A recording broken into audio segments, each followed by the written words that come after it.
Hi hello నమస్తే అండి. ఈరోజు నేను చేయబోయే స్వీట్ అండి రసాల రస్క్. మీరు ఎప్పుడన్నా తిన్నారా? తినకపోతే ఇలా ట్రై చేయండి, చాలా బాగుంటుంది. ఎవరన్నా చుట్టాలు వచ్చినా లేదంటే చిన్నపిల్లలకు కానీ చాలా నచ్చుద్దండి. ఈ స్వీట్ అయితే 10 నిమిషాల్లో రెడీ అయిపోద్ది. చల్లగా సర్వ్ చేశారంటే ఎవరైనా హ్యాపీగా ఫీల్ అవుతారు. మరి కావలసిన పదార్థాలు ప్రాసెస్ చూసేద్దాం పదండి. కావలసిన పదార్థాలండి: పాలు, పంచదార, రసుకులు, బాదం పప్పు, జీడిపప్పు కట్ చేసుకోండి, కస్టర్డ్ పౌడర్ అండి. పాలు అయితే బాగా కాగాలండి. స్టవ్ మీద పెట్టేసుకుందాం. పాలు అయితే పొయ్యి మీద పెట్టానండి. క్రీమ్ మిల్క్ తీసుకోండి. క్రీమ్ మిల్క్ అయితే చాలా బాగుంటుంది. పాలు అయితే మరగాలండి. పాలు అయితే మరుగుతున్నాయండి.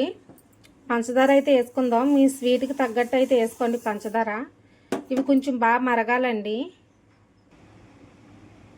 ఆ పాలు దగ్గరికి పడేలోపు మనమైతే కస్టర్డ్ పౌడర్ పాలు పోసుకుని కలుపుకుందామండి. ఒక బౌల్లోకి వేసుకుని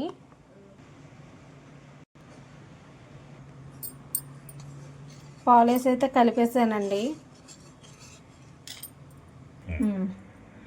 పాలు అయితే మరుగుతున్నాయండి. ఇప్పుడు మనం కలుపుకున్న మిశ్రమం అయితే దీంట్లో వేసేద్దాం. కస్టర్డ్ పౌడర్ అండి. చూడండి, ఇలా ఉండాలండి. స్టవ్ అయితే ఆఫ్ చేసేసుకుందాం. ఇలాంటి బౌల్ అయితే తీసుకోండి. రసుకులు అయితే పేర్చుకుందాం. పేర్చేసానండి. ఈ కస్టర్డ్ మిల్క్ అయితే వేసేస్తున్నానండి. ఒక లేయర్ కింద వేసుకుందాం. మళ్ళీ అయితే ఒక వరుస రసుకులు అయితే పేర్చుకుందామండి. ఇంకో లేయర్ కూడా వేసేస్తున్నానండి. అంతే అండి. ఒకసారి నీట్గా సర్దుకుని డ్రై ఫ్రూట్స్ అయితే వేసేద్దాం. మనకు నచ్చిన డ్రై ఫ్రూట్స్ అయితే వేసుకోవచ్చండి. ఫ్రిడ్జ్లో పెట్టుకోవాలండి. ఒక 1 అవర్ ఫ్రిడ్జ్లో పెట్టుకుంటే చల్లగా ఉంటుందండి. 1 అవర్ తర్వాత అయితే చూపిస్తాను.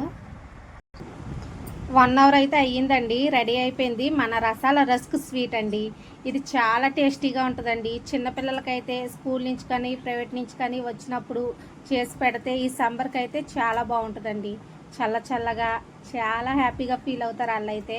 మీరు తప్పకుండా ట్రై చేయండి. చాలా సింపుల్గా ఉంటుంది. మా వీడియో నచ్చితే లైక్ చేయండి, షేర్ చేయండి, సబ్స్క్రైబ్ చేయండి. Bye bye.